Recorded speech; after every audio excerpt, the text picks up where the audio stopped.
तर नमस्कार मित्रमैत्रिणींनो, माझी आई अन्नपूर्णा या चॅनलमध्ये आपल्या सर्वांचं स्वागत आहे. तर तुम्ही पाहू शकता, तर इथं माझी लाडकी लेक काय करत आहे. कारण हे मी तुम्हाला का सांगते आवर्जून, भांडी वगैरे तर ती नेहमीच करते, घरातली कामं वगैरे, पण आज जे तिने केलं आहे ना, हे क्वचित मला ती असं सरप्राईज देत असते.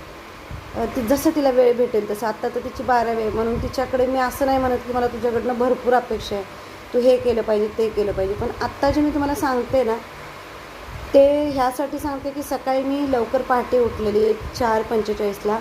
तिच्या बाबांचा डबा आवरला. तुम्हाला तर माहिती आहे, मी त्यांना पूर्ण टोटल डबा देते. डाळ, भात, भाजी, आमटी आणि शिरा पण दिला होता आज.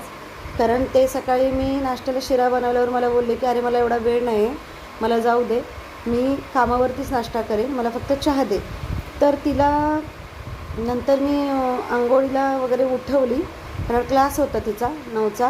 तर मी म्हटलं की बाळा तुझं आवर, आणि मी बाकीचं उरकून घेतलं. आज गुरुवार असल्यामुळे थोडंसं चिप्स खाल्ले, आंघोळ वगैरे झाली, सगळं आवरलं, चिप्स थोडेसे खाल्ले आणि देवपूजा करायला घेतली. देवपूजा वगैरे झाली, रांगोळी झाली, उंबरठ्याला हळदी कुंकू झालं. म्हणजे माझी लगभग धावपळ चालूच होती. मग कपडे वगैरे भिजत घातली. छोटा तर काय उठलाच नव्हता आणि त्याला मुद्दाम उठवला नव्हता, नाहीतर तो टी व्ही चालू कर, घरात बॅट बॉल खेळ, हे कर, चालू असते त्याचं. तर मला हे सांगायचं होतं की माझी आज खूप घाई असल्यामुळं मी स्वामींची सेवा वगैरे झाली, थोडं सद्गुरू सारामृत वगैरे वाचलं, सद्गुरू चरित्र सारामृत झालं वाचून. आणि आता म्हटलं दुपारी वरीचा भात वगैरे बनवला आणि थोडं खाऊन घेतलं फराळ करून. म्हटलं आता एक काम करूया, थोडा आराम करूया.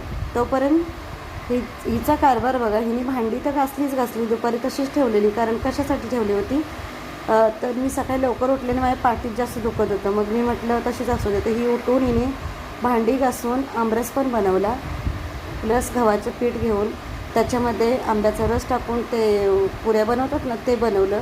आणि ती लगबग तिची चालू असताना मी उठल्यावर मी म्हटलं बाळा थोडा चहा होता, दूध जरा गरम करायला ठेवतेस का. पण ही बिचारी काय म्हणजे रिप्लाय दिला ना दिला, म्हणजे मी उठू नये म्हणून असं करत होती. पण कदाचित तिला असं वाटत होतं की मम्मी जर उठली तर हे सगळं बघणार.